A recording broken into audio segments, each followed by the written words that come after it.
Live from New Delhi, you're watching DD India Global. We'll get you the top stories from India and the region. I'm Shubhendu Ghosh. And for news from the rest of the world, I'm joined by my colleague Stuart Smith in London. Good to have you with us, Stuart. Thank you. It's 12:30 p.m. here in London and 1:30 p.m. across the rest of Europe. Coming up, we're going to look at the latest inflation figures in the United Kingdom as Taylor Swift prepares for a concert here, and we get you the latest from Gaza. But first, back to you in the studio. Thailand Prime Minister Srettha Thavisin removed from office by court order over an ethics violation. Israeli military launches large-scale operation in southern and central Gaza, orders people living in Khan Yunis to evacuate immediately. After Kursk, Russia declares emergency in Belgorod amid increased Ukrainian attacks. Russia destroys 117 drones launched by Ukraine. And India observes Partition Remembrance Day. Prime Minister Modi says the day is a tribute to the power of human resilience.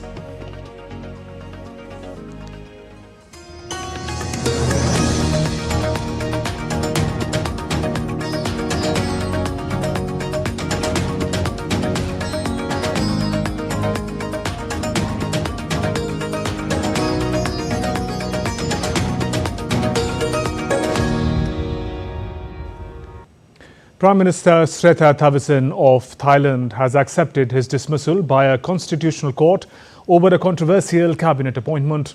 Earlier, the court had dismissed Srettha as Prime Minister, stating that he had violated constitution by appointing a person who did not meet the required ethical standards. Srettha had appointed a former lawyer who had served jail term in his cabinet, creating political upheaval.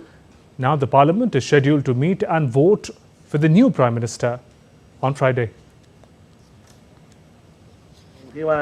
I am saddened by the fact that I am seen as a Prime Minister without morality, which I affirm I am not such a person. But when the judiciary has made a decision, I have to accept it. And DD India correspondent William Denslow joins us live on this story. He's joining us from Hong Kong.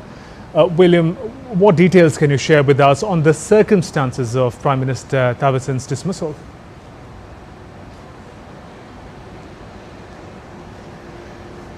Well, absolutely. Well, this all revolves around an ethics probe conducted by the Constitutional Court. Ultimately, in a ruling of 5-4, so a split decision by the court, they found that the outgoing Prime Minister, Srettha Thavisin, was found liable for grossly violating ethics standards when he appointed a minister to his cabinet that had previously had a criminal record, that had served time in prison. The Constitutional Court adding that this showed a lack of honesty.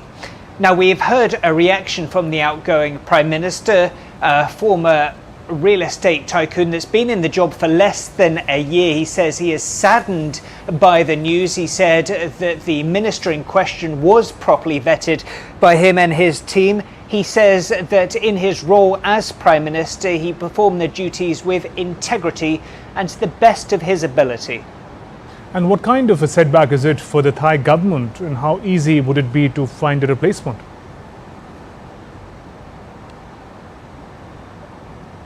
It's certainly seen as another seismic move in Thai politics, considering the fact that this is the second landmark ruling from the Constitutional Court in a matter of just 2 weeks. Last week, it was the Move Forward Party who just last year were the biggest winners in the Thai elections. They were ordered to disband because of their calls to tweak a law regarding punishments for actions regarding disparaging comments when it comes to the monarchy. So that party in recent days has had to reform. So once again, the Constitutional Court taking a major action and having a huge impact on Thai politics. The big question now is who will run the government in Thailand going forward. Questions about whether the ruling party, whether it'll be an opportunity for the daughter of former leader Thaksin Shinawatra to take control, or whether it'll be another member of the ruling coalition. So some major questions that need to be answered in Thai politics going forward. This comes at a time where Thailand, according to analysts, really is seen as the worst performer of all Asian nations when it comes to the markets. Their GDP expected to grow less than 3% this year, according to many analysts. So this uncertainty is causing yet more speculation as to how this will impact the country moving forward. Thank you for joining us with those updates. Japanese Prime Minister Fumio Kishida said he will step down in September, ending a 3-year term marred by political scandals and paving way for a new premier to address the impact of rising prices in the country. In a press conference on Wednesday, Kishida announced his decision not to seek re-election as the Liberal Democratic Party LDP leader. The most obvious first step to show that the Liberal Democratic Party will change is for me to step aside. I will not run for the upcoming presidential election. I will continue to support the new leader who will be elected through the presidential election as a comrade. This has been on my mind since the incident first occurred. Now that the diplomatic schedule for the time being has settled, I would like to make a clean break by stepping aside and moving on to support the presidential election. 組織の長として責任を取ることにいささかの Kishida's decision to quit triggers a contest to replace him as party boss and, by extension, as the leader of the world's 4th biggest economy. His public support eroded amid revelations about the party's ties to the controversial Unification Church and, more recently, unrecorded political donations made at LDP fundraising parties. In another break from the past, Kishida also eschewed corporate, profit-driven, trickle-down economies in favor of policies aimed at boosting household incomes, including wage hikes and promoting share ownership. The US military conducted live fire drills in South Korea on Wednesday to test their deployment readiness on the Korean peninsula. The drills took place at the Rodrigues live fire complex in Pocheon, north of Seoul, near a heavily fortified border with North Korea. This temporary deployment comes in addition to the nearly 30,000 American troops that are stationed in South Korea as part of efforts to deter nuclear-armed North Korea. UK inflation figures have been released, record an uptick for the first time this year in July. Stuart Smith is in London, gives us more on this and other stories making headlines around the world. Stuart, what do the latest inflation figures data imply? Yeah, for the first time this year, consumer price inflation has increased in the United Kingdom in July. Official figures from the Office for National Statistics on Wednesday showed the annual inflation rate has increased to 2.2%. The rising inflation is due to an increase in the cost of hotels, airfares, roadside recovery services, package holidays and cultural services, according to the ONS. The inflation has impacted households with a sharp rise in prices over the past 2 years. Earlier this month, the Bank of England said that it expected the Consumer Price Index measure of inflation to continue rising and peak at about 2.75% before falling back again. In a significant escalation of the Gaza conflict, Israel's military launched a large-scale operation in southern and central Gaza, killing multiple Hamas operatives and destroying key military infrastructure over the past 24 hours. The operation targeted strategic sites, including sniper posts, missile launch sites and other military installations, with warplanes striking at least 40 targets in a bid to try to weaken Hamas's military capabilities. The Israeli military has ordered more people living in Khan Yunis to evacuate immediately. They've released an updated colour-coded map of Gaza, which shows more blocks that need to be evacuated. This, they say, is part of their strategy to deal with Hamas, who they believe are hiding among civilians and launching attacks from residential areas. DD India correspondent Sarah Coates sent us this report from Tel Aviv. Rockets fired toward Tel Aviv yesterday. One of these did not clear that border fence. The other one landing in the sea just behind me. Long-range rockets, they were claimed by Hamas. And according to the Israeli military, that we do need to remember here, one of those is on the restrictions on people returning to the northern part of the Gaza Strip. Another one is which Palestinian prisoners will be released in exchange for Israeli hostages. And then, of course, there is the continued Israeli presence on the Philadelphia corridor and also the Rafah border crossing. So certainly a lot to get through. We do understand, of course, that these key mediators like the Egyptians, the Qataris, they're really trying to push these warring parties to come to a deal amid a lot of fear that if a deal isn't reached, that Iran may actually attack Israel very soon. The United States has approved the sale of fighter jets and other military equipment worth $20 billion to Israel. Secretary of State Antony Blinken has approved the sale of the equipment, including fighter jets, tank cartridges, explosive mortar cartridges and vehicles to Israel. Israel's Defense Minister Yoav Gallant thanked US officials for helping it maintain its qualitative military edge in the region and US commitment to Israel's security. Earlier this week, Washington, D.C. released $3.5 billion to Israel to spend on US weapons and military equipment in line with legislation. The Ukrainian President Volodymyr Zelensky said that his troops were continuing to advance in Russia's Kursk region and that they had moved forward 1 to 2 kilometers in various directions. Zelensky added that Ukraine had captured more than 100 Russian servicemen during the cross-border incursion on Wednesday. Meanwhile, Russia claimed to have destroyed 117 drones and 4 tactical missiles launched by Ukraine overnight, mostly over the Kursk, Voronezh and Belgorod regions. Russia has declared a regional emergency in Belgorod amid increased Ukrainian attacks.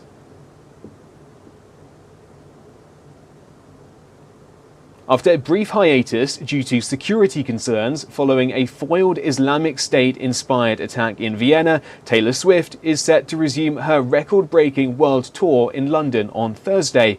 With a sold-out crowd of 90,000 fans awaiting her at Wembley Stadium, Swift will take to the stage armed with her signature stage presence, which has cemented her status as a global superstar. That's it from me here in London. Back to you in the studio. Stuart, appreciate you joining us with those updates. And staying with the security situation in Europe, Germany is on high alert due to tense situation in West Asia. Interior Minister Nancy Faeser noted on Monday that the country faces a persistent and high threat from Islamist terrorism. Faeser highlighted the close cooperation between German intelligence services and Austrian authorities, citing the recent disruption of a terror plot in Vienna that led to cancellation of 3 Taylor Swift concerts, emphasizing the severity of threat in the region. Focusing on the security situation in Europe, from the UK to Germany. Germany at the moment is on high alert. The situation from the West Asia seemingly impacting the security situation in Europe as well. The Interior Minister noted on Monday that the country faces a high threat from Islamist terrorism. Nancy Faeser, the Interior Minister of Germany, highlighted the close cooperation between German intelligence services and Austrian authorities.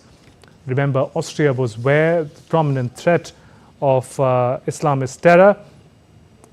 Multiple Taylor Swift concerts were cancelled in view of the terror threats. The focus now shifts to Germany. The Interior Minister says the nation faces high degree of Islamist terror threat. It's common concern being shared in Europe. We'll try and go across to our correspondent in Berlin shortly. Germany is on high alert due to tense situation evolving in West Asia, the Gaza conflict.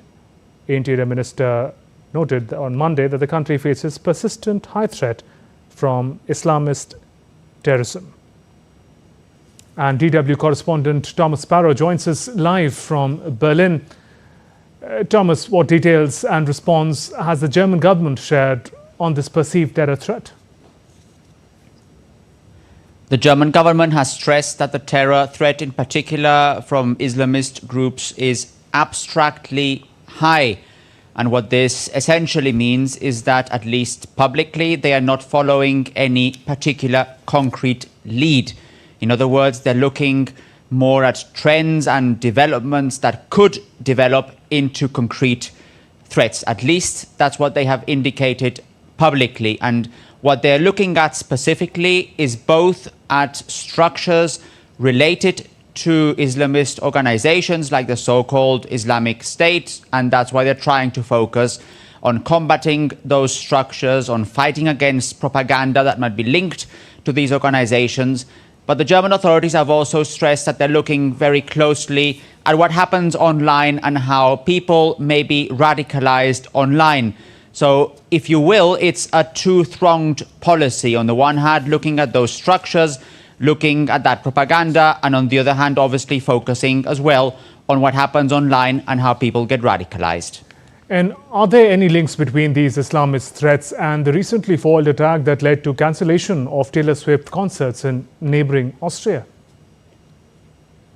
There is a long-standing view and understanding here in Germany that this is not a threat, not a challenge that can be dealt only by local authorities. In other words, that it is a challenge that is best dealt with by cooperating with neighboring countries, by cooperating with other security services around the world. And as such, the foiled plot in Austria that led to the cancellation of those 3 concerts was followed closely here not only by the Interior Ministry, but also by the Domestic Intelligence Agency. They have stressed both that they are in touch with their Austrian counterparts, that they're looking very closely to see if there are any links. And as such, again, this is seen as something where authorities, where intelligence agencies need to cooperate further if they are going to foil plots, not only in Austria or in Germany, but in other parts as well.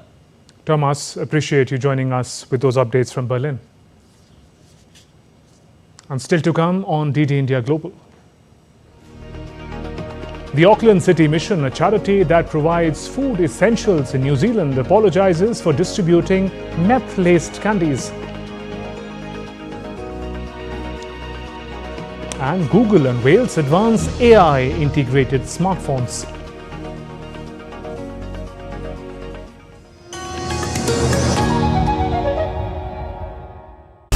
We have with us a very special guest, Olympic bronze medalist Swapnil Kusale. When we talk about you and your journey from TTE to an Olympic bronze medalist, journey is quite long and lots of challenges I faced, but it's a good journey for me till now, so I'm happy. You got a call from Prime Minister Narendra Modi. He called and say Namaskar Bhau, kaise aap, like in Marathi language, so it was good to hear that.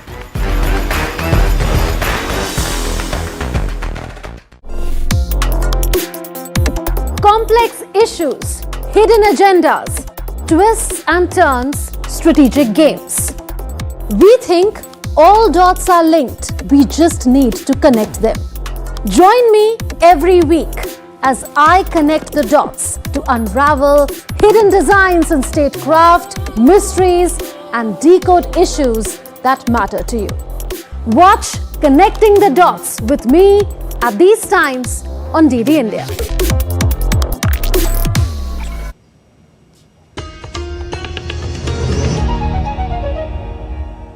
You're watching DD India Global. I'm Shubhendu Ghosh. 14th August is the anniversary of Partition Remembrance Day in India. It was in 2021 that Prime Minister Narendra Modi gave a call to mark the occasion when India's colonial rulers decided to announce and implement the partition of a unified India into 2 countries, India and Pakistan, on 15th August. The decision not only led to the biggest displacement ever in human history, but also led to riots, rapes and other crimes. Gautam Roy reports from New Delhi.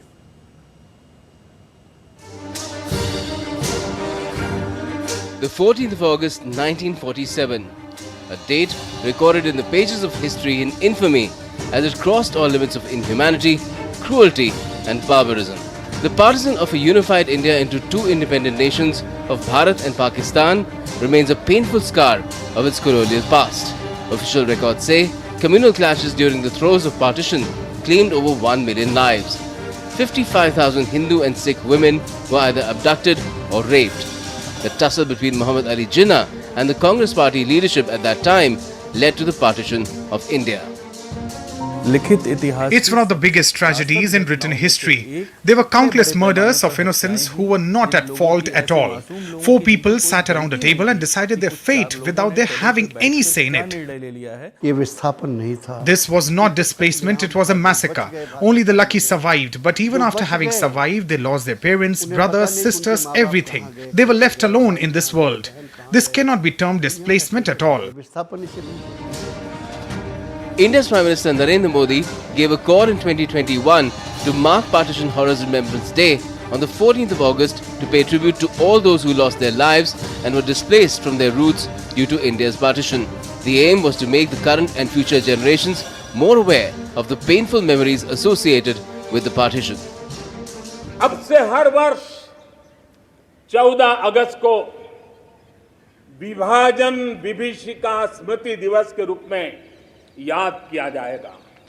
जो लोग विभाजन के समय अमानवीय हालात से गुजरे, जिन्होंने अत्याचार सहे, जिन्हें सम्मान के साथ अंतिम संस्कार तक नसीब नहीं हुआ, उन लोगों का हमारी स्मृतियों में जीवित रहना भी उतना ही जरूरी है। The present central government has also done the work of preserving the memories of the horrors of partition. It has made the effort to ensure that these memories are never forgotten and live on from generation to generation in the form of a memorial. The younger generation is also taking pains to connect itself with this endeavor, to learn about the mistakes of the past so that they're never repeated and the nation remains united. I want that our younger generation should remember the sacrifices made by our freedom fighters and our forefathers.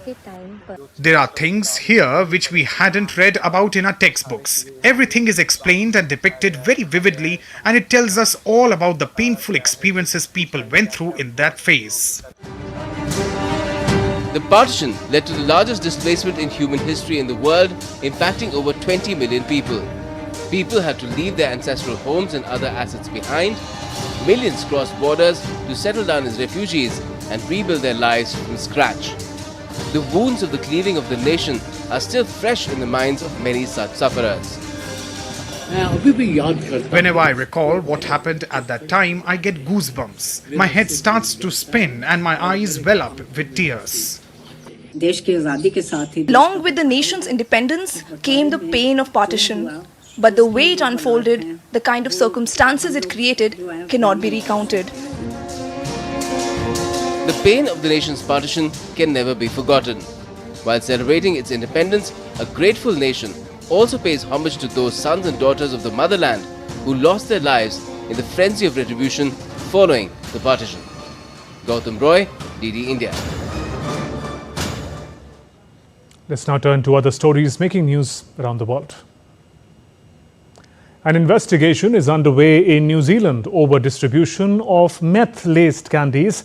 The Auckland City Mission, a charity that distributes food essentials to those who cannot afford the same, apologized for distributing these candies. 3 people sought medical support after consuming them.